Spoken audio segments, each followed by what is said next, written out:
पिछले महीने अमेरिका के दौरे पर गए थे सऊदी क्राउन प्रिंस मोहम्मद बिन सलमान। वो आपने देखा था और इनके ऊपर उस वक्त दबाव बनाया था ट्रंप ने कि भाई तुम इजराइल के साथ अपनी संधि कर लो, उसको रिकॉग्नाइज कर लो, तो इन्होंने मना कर दिया था। अब इन्होंने पता चला है कि वहां जाकर के संयुक्त अरब अमीरात यूएई उसके राष्ट्रपति मोहम्मद बिन जायद अल नाहयान की डोनाल्ड ट्रंप से शिकायत की। फिर सुन लीजिए, सऊदी अरब के शासक ने ट्रंप से यूएई के मतलब अबू धाबी दुबई के शासक की शिकायत की।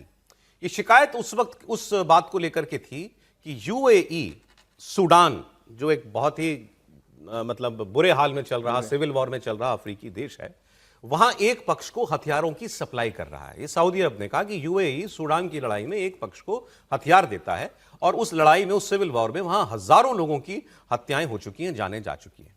इस शिकायत के बाद दोनों देशों के बीच तनाव बढ़ गया है। बताया जा रहा है कि वॉशिंगटन दौरे के वक्त सऊदी अरब के क्राउन प्रिंस मोहम्मद बिन सलमान ने डोनाल्ड ट्रंप से सूडान में पैरामिलिट्री रैपिड सपोर्ट फोर्सेस को मदद देने के लिए अबू धाबी पर प्रेशर बनाने के लिए कहा था कि वो ऐसा ना करे। अप्रैल 2023 में जब सूडान में लड़ाई शुरू हुई थी तो सऊदी अरब ने विरोधी सूडानी आर्म्ड फोर्सेस को सपोर्ट किया था, जबकि यूएई विरोधी गुट को समर्थन दे रहा था। और इसकी वजह से सूडान में लड़ाई जो है वो दुनिया की सबसे खतरनाक लड़ाइयों में से एक बन गई और गाजा की तरीके से लाखों लोगों को अपने घर छोड़ने पड़े, वो विस्थापित हो गए। अब यूएई पर इस रैपिड सपोर्ट फोर्सेस को सैन्य मदद देने के साथ साथ हथियार देने का भी आरोप जो है वो लड़ा रहा है। इसके पीछे खबर क्या है, कहानी क्या है? कहानी यह है कि सऊदी अरब और ईरान, इन दोनों देशों के बीच पहले मुस्लिम वर्ल्ड की वर्चस्व की लड़ाई चलती थी, तो ईरान को अब काफी हद तक ये कमजोर मानने लगे हैं कि इजराइल और अमेरिका ने उसको काफी हद तक कमजोर कर दिया। हिजबुल्लाह चला गया, हouthi लोग चले गए और हमास भी कमजोर हो गया, तो ईरान की अब वो ताकत नहीं रह गई।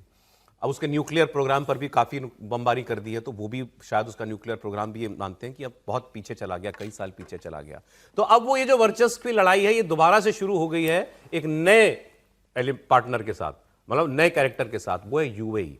अब सऊदी अरब और यूएई में ये तनातनी चल रही है कि कौन है इस इलाके का बड़ा भाई, कौन है।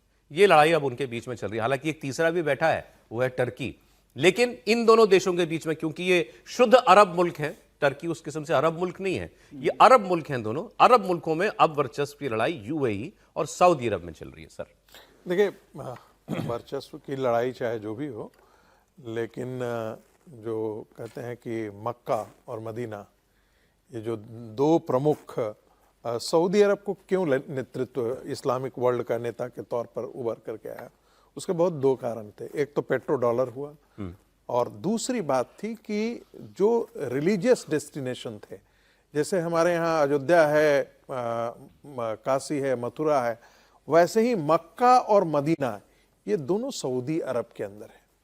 यूएई जो है एक नई ताकत, आर्थिक ताकत के तौर पर उभर करके आया। वही बात है असली, है ना। यूएई के पास कोई जिसे हम कहते हैं ना तो बहुत बड़ा आर्म फोर्सेस है, उसके पास जो हथियार है वो कहां से हथियार आया है? वही जो अमेरिका ने उसको सप्लाई किया है, जो पेट्रो डॉलर जो है वो पेट्रोलियम लिया है, लेकिन वो हथियार दिया है। मॉडर्नाइजेशन की इस रेस में बहुत आगे निकल गया है यूएई। वो आगे इतना, उसके बारे में कहा जाता है, वो चीजें हम यहाँ पर जिक्र नहीं कर सकते हैं इस्लाम को लेकर के। वहां पर जो यूएई शासक के अंतर यहाँ जो एलीट वर्ग है, उसके बारे में बड़ी अजीब अजीब कहानियां सुनने को मिला है। यानी कि वो इतने डिसेंट लोग हैं। वहां कहा कि आप आइए ना, हमारे यहाँ मंदिर बनाइए। वहां पर इतने लाखों लोग हैं और वहां पर जो अभी जो बड़ा मंदिर बना है वो अद्भुत भव्य मंदिर है। वो बड़ी से बड़ी कंपनी का हेडक्वार्टर नहीं तो बड़ा दफ्तर वहां पर है, दुबई में और अबू धाबी। बिल्कुल बिल्कुल। और यही कारण है कि बाकी जो अरब कंट्रीज है ना, उनके लिए ये जेलसी का कारण। तो वही बात है कि इनके बीच में अभी प्रतिस्पर्धा जो है वो शुरू हो गई है।